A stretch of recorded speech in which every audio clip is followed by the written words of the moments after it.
일본으로 수학여행을 가지 못하면 차라리 가지 않겠어요. 한국은 일본의 그림자에 불과하고 이제는 완벽하게 일본의 하위 문화가 된 나라라며 한국행을 거부하던 프랑스 여학생이 있었습니다.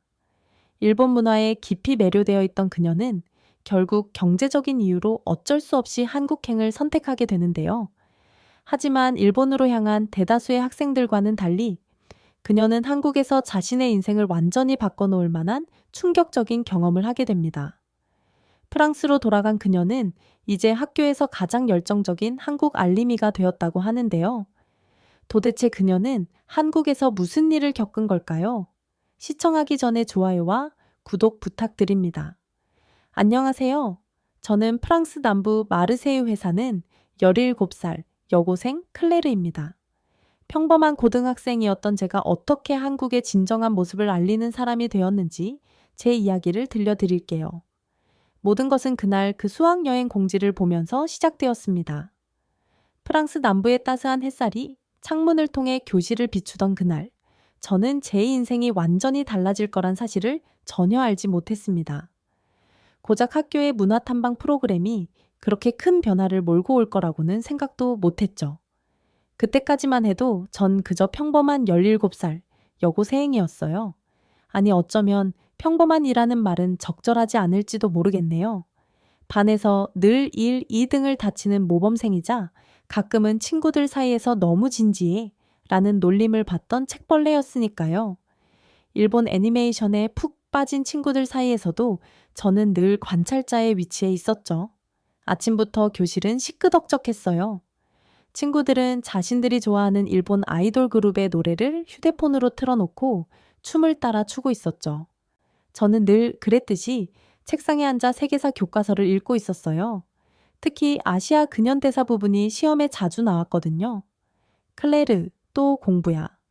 제작국 마리의 목소리에 고개를 들었어요. 마리는 제 정반대 성격의 아이였죠.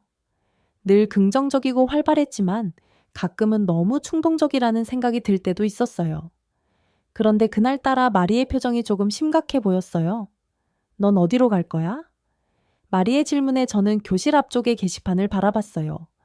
2024년 봄학기 아시아 문화 탐방, 일본 한국 선택제라고 쓰여진 커다란 포스터가 걸려 있었죠.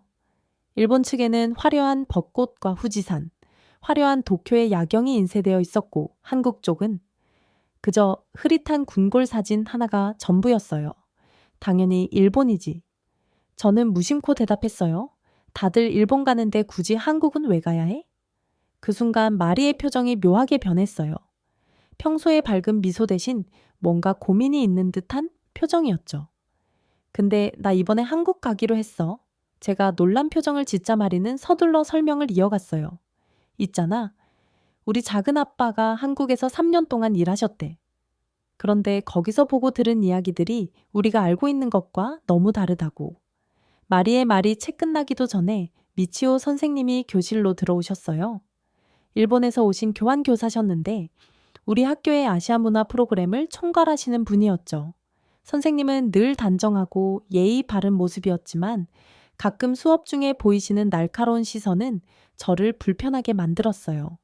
여러분, 이번 문화 탐방은 매우 중요한 의미를 가집니다. 선생님의 목소리에는 늘 그렇듯 부드러움이 묻어 있었지만 어딘가 강압적인 느낌도 있었어요. 특히 일본 코스를 선택하시는 분들은 진정한 아시아의 정수를 경험하게 될 거예요. 물론 한국도. 선생님은 잠시 말을 멈추셨다가 이어가셨어요. 나쁘진 않지만 그 순간 마리가 제 옆에서 살짝 한숨을 쉬는 소리가 들렸어요. 저도 왠지 모를 불편함을 느꼈죠. 미치오 선생님의 말씀에 숨겨진 뉘앙스가 불편했어요. 마치 한국이 일본의 그림자처럼 열정한 모방국가인 것처럼 말씀하시는 게 거슬렸죠. 사실 우리 학교는 몇 년 전부터 급격하게 변해왔어요. 일본 문화원에서 지원하는 프로그램들이 하나둘씩 늘어나더니 어느새 복도마다 일본 문화 홍보 포스터가 가득했죠. 매주 금요일마다 열리는 문화 수업도 대부분 일본 전통놀이나 다도 체험이었고요. 수업이 끝나고 도서관에서 공부하던 중 저는 우연히 앙드레 한 숨소리를 들었어요. 앙드레는 평소 과학실에서만 볼 수 있는 조용한 학생이었는데 이상하게 고민에 빠져 있는 것 같았죠. 책상 위에는 여행 경비 계산이 빼고 키 적힌 노트가 놓여 있었어요. 무슨 일 있어? 제가 물었더니 앙드레는 잠시 망설이다가 대답했어요. 나 한국 가야 할 것 같아. 일본은 너무 비싸. 그러면서 앙드레는 자신의 계산 노트를 보여줬어요. 일본 코스는 한국보다 거의 2배에 가까운 비용이 들었죠. 게다가 앙드레 집은 편부모 과정이라 형편이 넉넉하지 않다는 걸 알고 있었어요. 근데 미치오 선생님이 장학금을 제안하셨어. 앙드레가 작은 목소리로 말을 이었어요. 일본에 가면 전에 지원해 주신대. 근데 앙드레 말 끝에 담긴 망설임이 마음에 걸렸어요. 왜 이렇게까지 일본행을 강요하는 걸까? 그날 저녁 집에 돌아와 아빠의 서재에 앉아있던 저는 문득 책장 구석에 꽂혀있는 낡은 앨범을 발견했어요. 표지에는 1950년에서 1953년이라고 적혀 있었죠. 클레르. 문득 고개를 들어보니 아빠가 서재 문 앞에 서게 쉬워요. 평소엔 잘 보이지 않던 깊은 주름이 아빠의 이마에 선명했죠. 아빠, 이게 뭐예요? 아빠는 잠시 망설이시더니 제 옆에 앉으셨어요. 내 할아버지의 앨범이라는다. 한국 전쟁 때에 저는 깜짝 놀랐어요. 한 번도 들어본 적 없는 이야기였거든요. 앨범을 펼치자 nak은 흑백 사진들이 나왔어요. 군복을 입은 젊은 할아버지의 모습. 그리고 그 옆에는 한 소년이 서 있었죠. 이 사진 속 소년이 바로 할아버지를 살린 아이란다. 아빠의 목소리가 조금 떨렸어요. 전쟁 중에 할아버지가 부상을 입었을 때 이 소년의 가족이 할아버지를 숨겨주고 치료해 주셨지. 목숨을 걸고 아빠는 잠시 말을 멈추셨다가 이어가셨어요. 할아버지는 늘 말씀하셨어. 한국인들의 자유를 위한 투쟁 정신과 끈기를. 그리고 전쟁 후 폐허에서 일어선 그들의 놀라운 발전을. 하지만 할아버지가 돌아가시고 나서 우리도 점점 이적하고 있었나 보구나. 저는 사진을 하나하나 넘기며 생각에 잠겼어요. 할아버지께서 이런 이야기를 해주셨다면 제가 한국에 대해 이렇게 무관심했을까요? 그리고 우리 학교에서 보여주는 한국의 모습이 과연 전부일까요? 다음 날 학교에서 제일 먼저 만난 건 마리였어요. 클레르, 나 어제 잠도 못 잤어. 마리가 평소와 다르게 진지한 표정으로 말했어요. 이상하지 않아? 우리가 이렇게 일본 문화만 배우고 마리의 말이 끝나기도 전에 교실 뒤에서 앙드레의 목소리가 들렸어요. 나도 고민했어. 앙드레가 조용히 말을 이었어요. 장학금은 솔깃했지만 뭔가 이상해. 마치 우리의 선택을 통제하려는 것 같아. 저는 그때까지도 망설이고 있었어요. 하지만 할아버지의 사진이 자꾸 떠올랐죠. 그리고 미치오 선생님의 강요가 불편하게 느껴졌고요. 나 한국에 가볼래 제 말에 마리와 앙드레가 놀랐듯이 쳐다봤어요. 정말. 근데 넌 어제까지만 해도 그래 나도 몰랐어. 우리가 얼마나 편견에 사로잡혀 있었는지. 그날 오후 미치오 선생님과의 면담이 있었어요. 선생님의 표정은 평소와 달리 굳어 있었죠. 클레르, 넌 우리 학교의 모범생이자니 선생님의 목소리에는 평소의 부드러움이 없었어요. 이번 선택이 내 미래에 어떤 영향을 미칠지 생각해봤니? 저는 처음으로 선생님의 눈을 똑바로 쳐다봤어요. 네, 생각해봤어요. 그래서 더더욱 한국에 가보고 싶어요. 선생님의 표정이 순간 일그러졌다가 이내 평소의 미소를 되찾으셨어요. 하지만 그 미소가 더 이상 따뜻하게 느껴지지 않았죠. 수학여행 신청 마감일 전은 당당히 한국행을 신청했어요. 마리 앙드레를 포함해 우리 반에서 총 5명이 한국행을 선택했죠. 나머지 500명은 모두 일본을 선택했고요. 우리가 잘못된 선택을 한 걸까요? 음아리가 불안한 듯 물었어요. 그게 중요한 게 아닐 것 같아. 제가 대답은 그렇게 했지만 사실 저도 불안했어요. 솔직히 말하면 무서웠죠. 하필 제가 모범생인 제가 다수의 선택과 다른 길을 선택한다는 게 두려웠어요. 앙드레는 창밖을 바라보며 말했어요. 내가 과학실에서 실험할 때 항상 하는 생각이 있어. 모든 가설은 검증이 필요하다는 거야. 우리가 지금까지 배워온 것도 마찬가지 아닐까? 교실 뒤편에서는 일본행을 선택한 친구들이 들떠서 이야기를 나누고 있었어요. 도쿄의 최신 게임 센터 아키하바라의 애니메이션, 시옥 하라주쿠의 패션.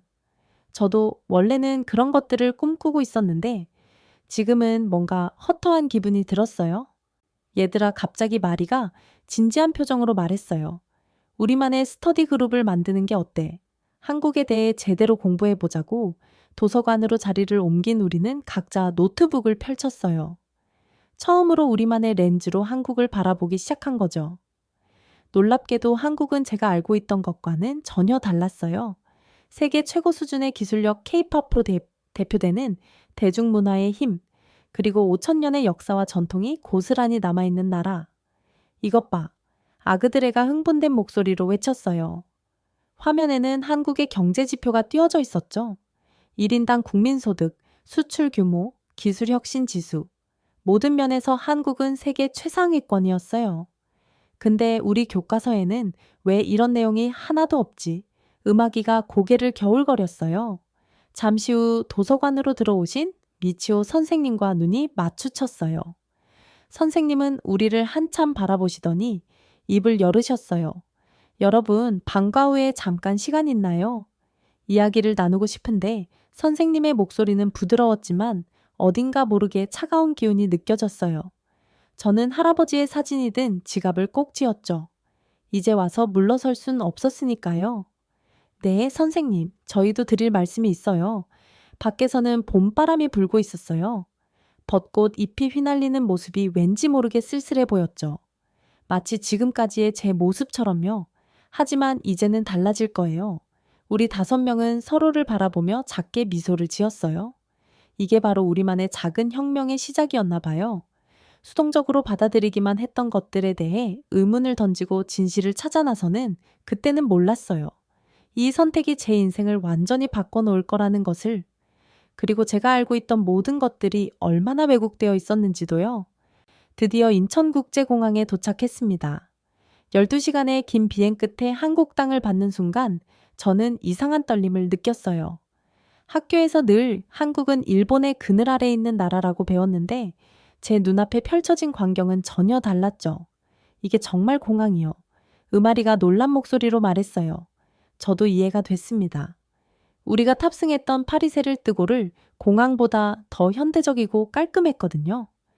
천장에서는 커다란 LED 스크린이 우리를 방였고 로봇 안내원이 자연스럽게 프랑스어로 인사를 건넸어요. 비행벤이 아콜의 로봇의 완벽한 프랑스어 발음에 우리 모두 깜짝 놀랐죠. 인천공항에서 본 광경은 더욱 놀라웠어요. 여기저기 주인 없는 캐리어들이 홀로 서 있었죠. 심지어 공항 박버스 정류장에서도 사람은 없고 가방만 줄지어 서 있었어요. 파리였다면 상상도 할 수 없는 광경이었죠. 이런 게 바로 세계 최고 수준의 치안이구나 싶었어요. 여러분, 이쪽으로 오세요. 우리를 맞이한 한국인 가이드 진수 씨는 유창한 프랑스어로 말씀하셨어요. 먼저 공항 철도를 타고 서울로 이동하겠습니다. 공항 철도로 향하는 동안 저는 계속해서 주변을 둘러보았어요. 모든 것이 깔끔하게 정리되어 있었고 사람들의 움직임도 질서 정연했죠. 일본에 대해서만 배워왔던 저희에게 이건 충격적인 광경이었어요. 봐, 저기 봐. 앙드레가 갑자기 소리쳤어요. 공항 철도 플랫폼에 도착하자 디지털 스크린이 벽면 가득 펼쳐져 있었고 실시간으로 열차 위치와 혼잡도가 표시되고 있었죠. 한국의 대중교통 시스템은 세계 최고 수준입니다. 진수 씨가 자부심 가득한 목소리로 설명해 주셨어요. 특히 서울의 지하철은 그대였어요. 옆에서 갑자기 들려온 날카로운 비명소리, 한 일본인 관광객이 지갑을 잃어버렸다며 당황해하고 있었죠. 그런데 그 순간 벌어진 광경은 저희를 더욱 놀라겠어요. 주변에 있던 한국인들이 즉시 달려와 도와주기 시작했어요. 누군가는 영무원을 불렀고 또 다른 사람은 CCTV 확인을 요청했죠.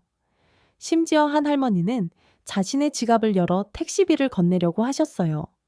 이런 모습 처음 봐요. 마리가 감동한 듯 말했어요. 우리가 배웠던 것과 너무 달라. 열차에 탑승하자 또 다른 놀라움이 기다리고 있었어요.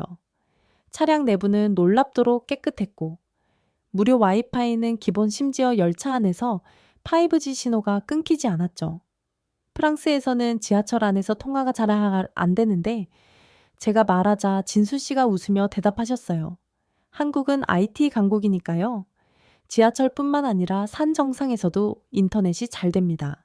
서울역에 도착했을 때 저희를 기다리고 있던 것은 또 다른 충격이었어요. 거대한 역사 내부에 쇼핑몰과 식당가가 들어서 있었고 디지털 안내 시스템은 다국어 서비스를 제공하고 있었죠. 저기 봐, 저 할머니. 앙드레가 가리킨 곳을 보니 한 할머니께서 키오스크로 능숙하게 기차표를 예매하고 계셨어요. 프랑스에서는 어르신들이 디지털 기기 사용을 어려워 하시는데 이런 모습이 신선했죠.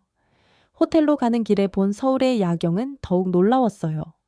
화려한 내용 사인과 첨단 빌딩들 사이로 고풍스러운 한옥이 보였고 거리는 깨끗하게 정돈되어 있었죠. 여러분 잠시 멈춰볼까요? 진수 씨가 말씀하셨어요. 청계천이라는 곳이었죠. 이곳은 원래 복개된 도로였어요. 하지만 시민들의 삶의 질을 위해 다시 하천으로 복원했답니다. 물길을 따라 걸으며 진수 씨는 계속 설명해 주셨어요. 한국은 경제 발전만큼이나 환경과 문화 보존도 중요하게 생각합니다. 이 청계천처럼요. 그때 마리가 갑자기 걸음을 멈췄어요. 저기 봐요. 저 할아버지들. 호텔의 아래에서는 몇몇 어르신들이 바닥을 두고 계셨는데 그 옆으로는 젊은이들이 태블릿으로 작업을 하고 있었죠. 전통과 현대가 이렇게 자연스럽게 공존하는 모습이 인상적이었어요. 호텔에 도착해서도 놀라움은 계속됐어요. 객실 내 모든 설비가 스마트폰으로 제어 가능했고 심지어 화장실 변기도 첨단 기능으로 가득했죠. 이게 정말 우리가 알고 있던 한국이 맞나? 앙드레가 침대에 앉으며 말했어요. 학교에서 배운 것과 너무 다른데 창밖으로 보이는 서울의 야경을 바라보며 저는 깊은 생각에 잠겼어요. 우리는 얼마나 많은 거짓된 정보 속에서 살아왔던 걸까요? 왜 이런 놀라운 나라의 진짜 모습을 우리에게 보여주지 않았을까요? 첫날 밤 저는 일기장을 꺼내 적었어요. 오늘 본 한국은 우리가 배웠던 것과는 전혀 달랐다. 이곳에는 일본의 그림자가 아닌 한국만의 빛나는 색채가 있었다. 다음날 아침 호텔 조식을 먹으러 가는 길에 우연히 마주친 일본인 관광객 가족의 대화가 들렸어요. 여보, 우리가 알던 것보다 훨씬 발전했네요. 도쿄보다 더 현대적인 것 같아요. 그 말을 들으며 저는 생각했어요. 어쩌면 우리뿐만 아니라 많은 사람들이 한국의 진짜 모습을 모르고 있는 건 아닐까? 그리고 우리 학교에서 이토록 한국을 폄하하려 했던 이유가 혹시 이런 진실을 감추고 싶어서였던 걸까? 클레를 빨리 와봐. 우마리의 외침에 생각을 멈추고 고개를 돌렸어요. 조식당 창가에서 마리가 손짓하고 있었죠. 해가 떠오르는 서울의 아침 풍경이 창 너머로 펼쳐지고 있었어요. 전통 기와가 빛나는 경복궁 지붕 너머로 현대적인 고층 빌딩들이 솟아있는 모습. 그 광경은 마치 한국이라는 나라를 상징하는 것 같았어요. 과거와 현재가 조화롭게 공존하는 그러면서도 끊임없이 미래로 나아가는 역동적인 나라. 우리가 며칠 동안 더 많은 걸 보게 될까? 앙드레가 커피를 마시며 물었어요. 그럼 저는 확신에 찬 목소리로 대답했죠. 이제 겨우 시작이야. 우리가 몰랐던 진짜 한국을 발견하는 여정이 창밖으로 아침 햇살이 쏟아지고 있었어요. 그 비 속에서 서울은 더욱 빛나 보였죠. 이제 저는 확신할 수 있었어요. 이번 여행이 제 인생을 완전히 바꿔놓을 거라는 걸. 그리고 그건 결코 나쁜 변화가 아닐 거라는 걸요. 아침 일찍 일어나 창밖을 바라보니 서울의 활기찬 모습이 눈에 들어왔어요. 오늘은 본격적인 관광이 시작되는 날이었죠. 첫 목적지는 경복궁이었습니다. 여러분, 이곳은 조선 왕조의 법궁이에요. 진수 씨의 설명이 시작되었죠. 600년 전에 지어진, 그런데 갑자기 마리가 제 팔을 잡아당겼어요. 클레르, 저기 봐. 고개를 돌리니 정문 앞에서 수십 명의 관광객들이 줄을 서서 한복을 입고 있었어요. 알고 보니 궁궐 안에서는 한복을 입으면 무료 입장이 가능하다고 했죠. 게다가 한복 대여점에서는 외국인들을 위한 다국어 서비스까지 제공하고 있었어요. 우리도 한복 입어볼까요? 음아리의 제안에 모두가 찬성했어요. 한복을 고르는 과정에서 놀라웠던 건 전통 한복부터 현대적으로 제석된 생활 한복까지 다양한 스타일이 있다는 거였죠. 이건 정말 일본 기모오와는 완전히 다르네요. 앙드레가 한복을 입어보며 말했어요. 움직이기가 훨씬 편하고 색감도 더 화려해요. 한복을 입고 경복궁으로 들어서는 순간 마치 시간 여행을 하는 것 같았어요. 웅장한 건축물들이 눈앞에 펼쳐졌고 곳곳에 설치된 A앞 안내 시스템이 600년 전 궁궐의 모습을 생생하게 보여주었죠. 와, 이게 정말 A앞이에요. 음아리가 감탄했어요. 스마트폰을 들고 건물을 비추자 옛날 왕과 신하들이 정치를 논하던 모습이 홀로그램처럼 나타났거든요. 일본절에서는 이런 걸 본 적이 없는데 특히 인상적이었던 건 수라간이라는 곳이었어요. 조선시대 궁중요리를 만들던 주방이었는데 이곳에서는 실제 궁중요리 시원이 진행되고 있었죠. 이건 순전히 우리의 것이에요. 진수 씨가 자부심 가득한 목소리로 말씀하셨어요. 한식의 기본 철학은 약식 동원, 즉 음식이 곧 약이라는 거예요. 모든 재료가 건강을 고려해서 선택되죠. 점심으로 먹은 한정식은 저희의 인식을 완전히 바꿔놓았어요. 수십 가지의 반찬들이 조화롭게 어우러진 모습은 마치 예술 작품 같았죠. 특히 발리 음식인 김치의 맛은 충격적이었어요. 이게 바로 한국이 세계에서 가장 건강한 나라 중 하나인 이유구나. 앙드레가 감탄했어요. 오후에는 남산 서울 타월로 향했어요. 케이블카를 타고 올라가는 동안 발 아래로 펼쳐진 서울의 정령이 장관이었죠. 현대적인 빌딩 숲 사이로 고군과 한옥들이 조화롭게 자리 잡고 있는 모습이 인상적이었어요. 저기 보이는 건물들이 강남이에요. 진수 씨의 설명이 이어졌어요. 불과 60년 전만 해도 이곳은 전쟁으로 폐허가 된 농촌이었죠. 하지만 보세요. 이제는 세계적인 비즈니스 중심지가 되었어요. 저는 그 말을 듣는 순간 할아버지 생각이 났어요. 할아버지께서 참전하셨을 때 보셨던 한국과 지금 제가 보고 있는 한국이 이렇게나 달라졌다니. 타워 전망대에는 특별한 시설이 있었어요. 디지털 타임머신이라는 곳이었는데 VR 기기를 쓰면 과거 서울의 모습을 볼 수 있었죠. 1950년대 전쟁 직후의 모습부터 급격한 발전을 이루게 가는 과정이 마치 영화처럼 펼쳐졌어요. 믿기지 않아요. 마리가 VR 기기를 벗으며 말했어요. 이렇게 짧은 시간에 이만큼 발전하다니. 저녁에는 동대문 디자인 플라자 DDP를 방문했어요. 미래적인 디자인의 건물은 마치 우주선 같았죠. 하지만 그 안에는 전통공예 품부터 최첨단 제품까지 한국의 과거와 현재 그리고 미래가 공존하고 있었어요. 이게 바로 한국이구나. 전시장을 둘러보며 앙드레가 말했어요. 전통을 지키면서도 끊임없이 새로운 것을 창조해내는, 특히 인상적이었던 건 한 전시관에서 본 로봇이었어요. 한복을 입은 로봇이 전통 부채춤을 추고 있었는데 그 움직임이 너무나 자연스러웠죠. 전통 예술과 첨단 기술의 만남. 이것이야말로 한국의 진정한 모습이 아닐까요? 밤이 되자 DDP의 외벽이 거대한 미디어 파사들로 변했어요. 한국의 전통 문양이 현대적인 디지털 아트와 어우러져 환상적인 장면을 만들어냈죠. 그걸 보면서 저는 생각했어요. 우리가 알고 있던 한국은 얼마나 단편적이었던가. 호텔로 돌아오는 길에 지하철을 탔는데 한 할머니께서 스마트폰으로 넷플릭스를 보고 계셨어요. 옆자리에서는 고등학생으로 보이는 학생이 태블릿으로 공부를 하고 있었고요. 프랑스였다면 상상도 할 수 없는 광경이에요. 마리가 속삭였어요. 지하철에서 와이파이가 이렇게 잘 되다니. 저는 오늘 하루 동안 본 것들을 정리하며 생각에 잠겼어요. 경복궁의 전통과 첨단 기술이 어우러진 AR, 체험 건강을 생각하는 한식의 철학, 그리고 놀라운 속도로 발전해온 도시의 역사.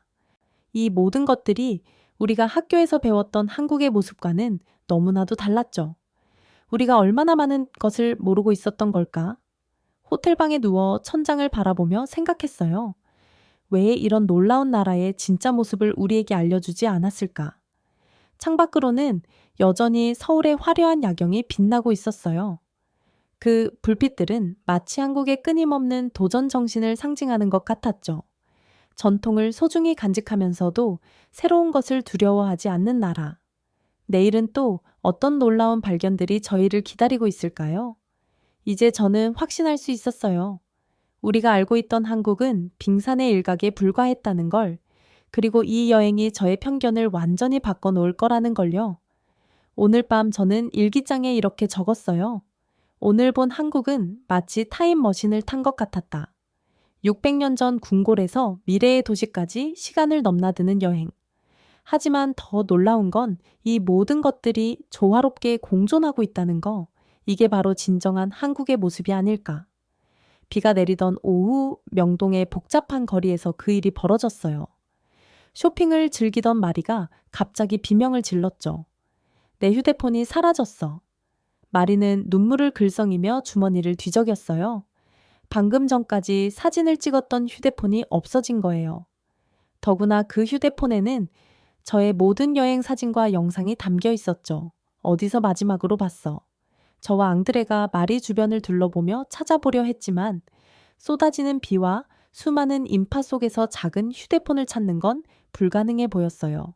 그때였어요. 갑자기 한 한국인 여학생이 저희에게 다가왔죠. 유미라고 자신을 소개한 그 학생은 저희의 당황한 모습을 보고 도움을 주겠다고 했어요.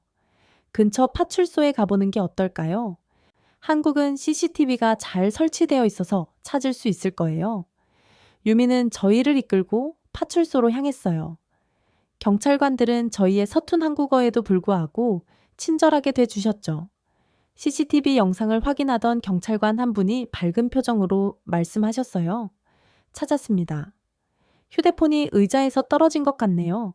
한 시민이 주워서 역 안내소에 맡기신 걸로 보입니다. 저는 놀라지 않을 수 없었어요. 분실한 지 채 30분도 되지 않아 위치를 파악하다니. 더구나 누군가가 주워서 바로 안내소에 맡겼다는 사실이 신기했죠. 유미는 저희와 함께 지하철역으로 향했어요. 안내소 직원분은 마리의 휴대폰 잠금 화면을 확인하고는 바로 돌려주셨죠. 마리는 감격의 눈물을 흘렸어요. 마리의 휴대폰을 찾은 후 화면이 약간 금가 있는 걸 발견했어요. 유미가 근처 수리점으로 데려갔는데 놀랍게도 30분 만에 수리가 끝났어요. 게다가 비용은 프랑스의 5분의 1 수준이었죠. 프랑스였다면 새로 사는 게 더 낫을 텐데. 마리가 감탄했어요.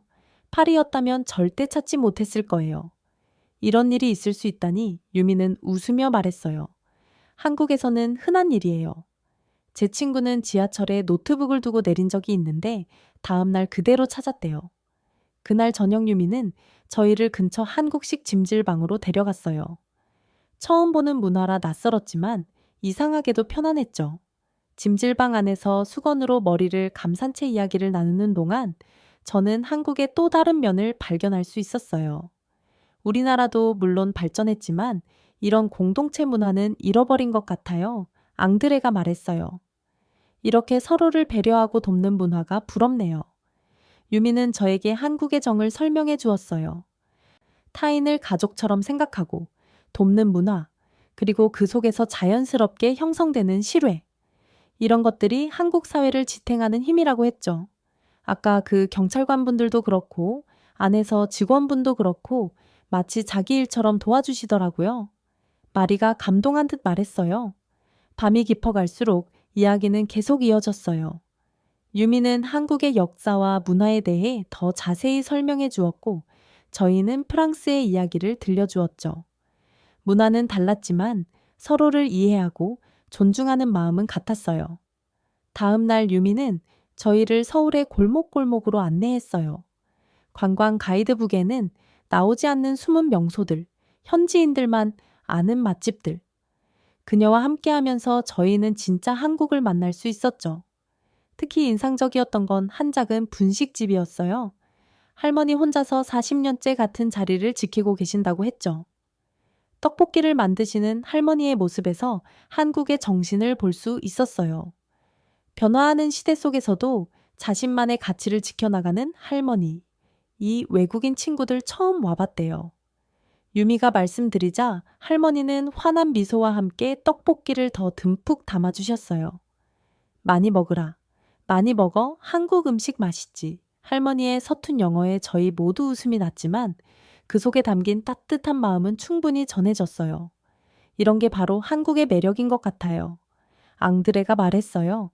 최첨단 기술과 전통이 공존하면서도 그 속에 따뜻한 인간미가 살아있다는 거. 저녁이 되자 유미는 저희를 한강공원으로 데려갔어요. 강변을 따라 자전거를 타며 달리는 동안 서울의 야경이 물에 비쳐 반짝였죠. 강가에 모여 치맥을 즐기는 사람들의 모습도 인상적이었고요. 여기서는 밤 늦게까지 이렇게 안전하게 놀 수 있어요. 유미가 말했어요. 한국은 세계에서 가장 안전한 나라 중 하나거든요.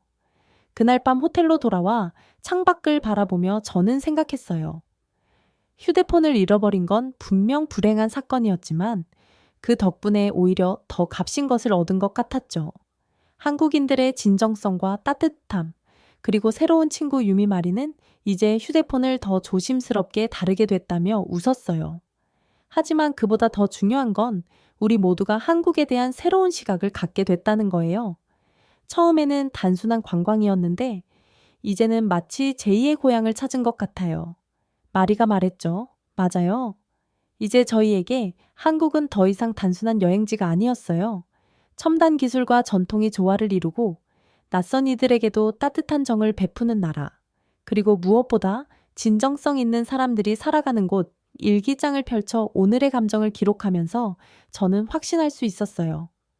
이번 사건은 단순한 해프닝이 아닌 저희의 편견을 완전히 바꿔놓은 소중한 경험이었다는 걸요. 오늘 우리는 휴대폰을 잃어버렸지만 대신 더 소중한 것을 찾았다. 바로 한국인들의 진정한 모습과 평생 잊지 못할 추억을, 그리고 마침 그때 일본에 간 친구들에게서 첫 메시지가 왔어요. 휴대폰을 되찾은 기쁨도 잠시 친구들의 이야기를 듣고 저는 더욱 기쁜 생각에 잠겼습니다. 일본으로 간 친구들에게서 첫 연락이 온 건 여행 닷새째였어요. 제 절친 소피가 보내온 메시지에는 답답함이 가득했죠. 클레르, 너무 힘들어. 관광버스는 항상 듣고 호텔은 방이 너무 좁아. 거리는 깨끗해 보이지만 왠지 인공적이야. 그리고 가장 큰 문제는 소통이 안 된다는 거야. 저는 막 홍대 카페에서 맛있는 아메리카노를 마시며 유미와 이야기를 나누던 참이었어요. 소피의 메시지를 보여주자 유미가 웃으며 말했죠. 도쿄는 겉으로는 화려해 보이지만 실제로 살아보면 불편한 점이 많다고 해요. 특히 외국인에 대한 배타적인 분위기가 실제로 일본에 간 친구들의 이야기를 들을수록 놀라웠어요. 관광지는 철저히 통제되어 있어서 자유로운 관광이 어렵다고 했죠. 심지어 어떤 가게는 외국인 출입을 거부하기도 했다고 해요. 여기 봐, 클레르. 앙드레가 자신의 태블릿을 보여줬어요. 일본에 간 친구들이 공유한 사진이었죠. 모든 게 관광객용으로 포장되어 있어. 진짜 일본인들의 삶은 전혀 볼 수 없어. 반면 저의 한국 여행은 달랐어요. 현지인들과 자연스럽게 어울리며 진짜 한국의 모습을 경험할 수 있었죠. 유미 덕분에 더 많은 것을 보고 배울 수 있었어요. 우리 학교에서는 늘 일본이 아시아의 중심이라고 가르쳤는데 마리가 한숨을 쉬며 말했어요. 이제 보니 그건 완전한 오해였네요. 그날 오후 저희는 삼성전자 디지털 시티를 방문했어요. 일본의 전자회사들이 쇼트하는 동안 한국 기업들이 세계 시장을 석권하게 된 이유를 직접 볼 수 있었죠. 혁신의 속도가 다르다는 게 느껴져죠. 앙드레가 감탄했어요. 일본은 과거의 영광에 안주하는 것 같은데 한국은 끊임없이 새로운 것을 창조하고 있어요. 특히 인상적이었던 건 한국의 청년 문화였어요. 홍대와 강남의 거리에는 젊은이들의 에너지가 넘쳤고 새로운 트렌드가 끊임없이 만들어지고 있었죠. 반면 일본에 간 친구들은 젊은이들의 활기를 찾아보기 힘들다고 했어요. 도쿄는 마치 박물관 같아. 소피가 보낸 또 다른 메시지에는 이런 말이 있었어요. 모든 게 예쁘고 정돈되어 있지만 뭔가 생동감이 없어. 유미는 이런 차이가 생긴 이유를 설명해 주었어요. 한국은 항상 도전자의 위치에 있었어요. 그래서 더 열심히 더 빨리 움직여야 했죠. 반면 일본은 오랫동안 선두주자였기 때문에 안주하기 쉬웠던 거예요. 저녁에는 코엑스 스타필드 도서관에 갔어요. 수천 권의 책이 있는 거대한 서점 겸 도서관이었죠. 일본에 간 친구들은 트타야 서점을 방문했다고 하는데 규모나 시설 면에서 비교가 되지 않는다고 했어요. 여기 봐요. 유미가 천장을 가리켰어요. 빈 프로젝터로 영상이 투사되고 있었죠. 한국은 전통적인 것도 소중히 하지만 새로운 시도를 두려워하지 않아요. 다음 날 저희는 현대미술관을 찾았어요. 전시된 작품들은 세계적인 수준이 없고 특히 디지털 아트와 전통 예술의 조화가 인상적이었죠. 일본의 친구들은 정형화된 전통 예술만 보고 온다고 했어요. 한국은 마치 살아있는 생명체 같아요. 마리가 말했어요. 끊임없이 성장하고 변화하는 점심으로는 한식 표전 레스토랑을 찾았어요. 전통 한식을 현대적으로 재석한 메뉴들이 신선했죠. 일본에 간 친구들은 정해진 관광 코스에 일식만 먹을 수 있다고 했어요. 이게 바로 차이인 것 같아요. 앙드레가 김치 리조도를 먹으며 말했어요. 한국은 전통을 지키면서도 새로운 시도를 두려워하지 않아요. 반면 일본은 오후에는 한강 시민공원에서 피크닉을 즐겼어요. 도시 한가운데 이런 휴식 공간이 있다는 게 놀라웠죠. 일본의 공원들은 너무 인공적이라고 하더군요. 여기 봐요. 또 연락이 왔어요. 마리가 휴대폰을 보여줬어요. 일본에 간 친구가 보는 사진에는 빽빽한 도쿄 거리가 찍혀 있었죠. 너무 답답해 보여요. 밤에는 남산 꼭대기에 올라가 서울의 야경을 감상했어요. 반짝이는 불빛들이 마치 살아 숨쉬는 것처럼 보였죠. 도쿄의 야경은 화려하지만 차갑다고 하더군요. 이제 알겠어요. 마리가 야경을 보며 말했어요. 우리가 얼마나 큰 편견에 사로잡혀 있었는지 호텔로 돌아오는 길에 저는 생각했어요. 한국과 일본은 분명 다른 길을 걸어왔고, 그래서 지금도 다른 모습을 보이고 있다고 하지만 그 차이는 우리가 배웠던 것과는 정반대였죠. 제 일기장에는 이렇게 적혀 있어요. 오늘 나는 진정한 차이를 발견했다. 그건 단순히 겉모습의 차이가 아니라 정신과 문화의 차이였다. 한국은 끊임없이 발전하고 도전하는 나라, 반면 일본은 과거의 영광에 안주하고 있는 것 같아. 우리가 그동안 얼마나 잘못 알고 있었던 걸까? 파리세를 듀골 공항에 도착했을 때 저는 이미 다른 사람이 되어 있었어요. 2주간의 한국 여행은 제 세계관을 완전히 바꿔놓았거든요. 어서와, 클레르.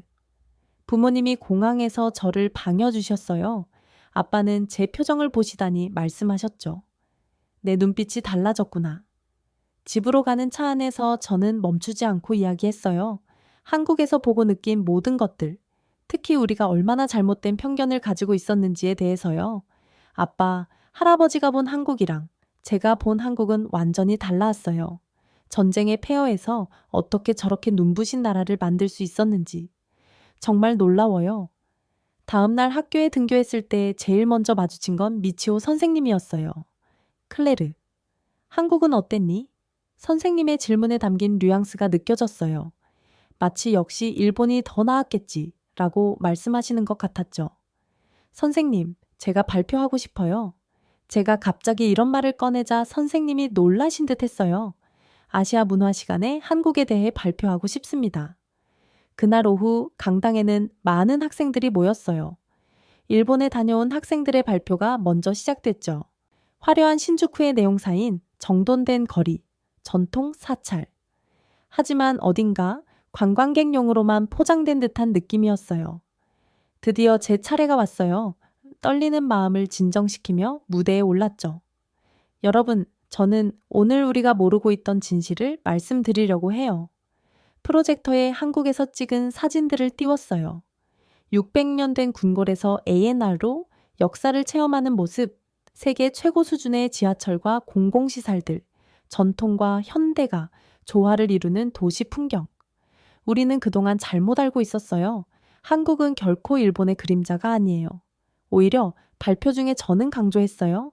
우리는 학교에서 정확하고 객관적인 교육을 받을 권리가 있어요. 하지만 지금처럼 일본 중심의 왜곡된 교육만 계속된다면 우리는 결국 편견에 사로잡힌 어른이 될 수밖에 없어요. 이제는 변화가 필요해요.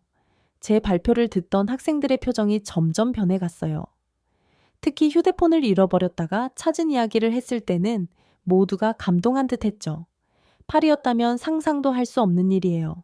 하지만 한국에서는 가능했어요. 왜냐하면 저는 계속해서 한국의 진짜 모습을 이야기했어요. 놀라운 기술력, 따뜻한 정, 끊임없는 도전 정신. 그리고 무엇보다 우리가 얼마나 편견에 사로잡혀 있었는지도요.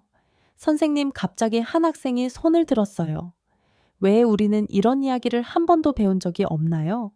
미치오 선생님의 표정이 굳어졌어요. 하지만 저는 멈추지 않았죠. 그건 아마도 누군가가 의도적으로 한국의 진짜 모습을 가리고 있었기 때문일 거예요. 하지만 이제는 달라져야 해요. 발표가 끝난 후 많은 학생들이 저에게 다가왔어요. 나도 다음에는 한국에 가보고 싶어. 한국이 이렇게 대단한 나라였다니. 며칠 후 학교에 놀라운 변화가 일어났어요. 학생회에서 한국 문화 동아리를 만들자는 제안이 나온 거예요. 심지어 교장 선생님께서도 한국 학교들과의 교류를 검토하겠다고 하셨죠.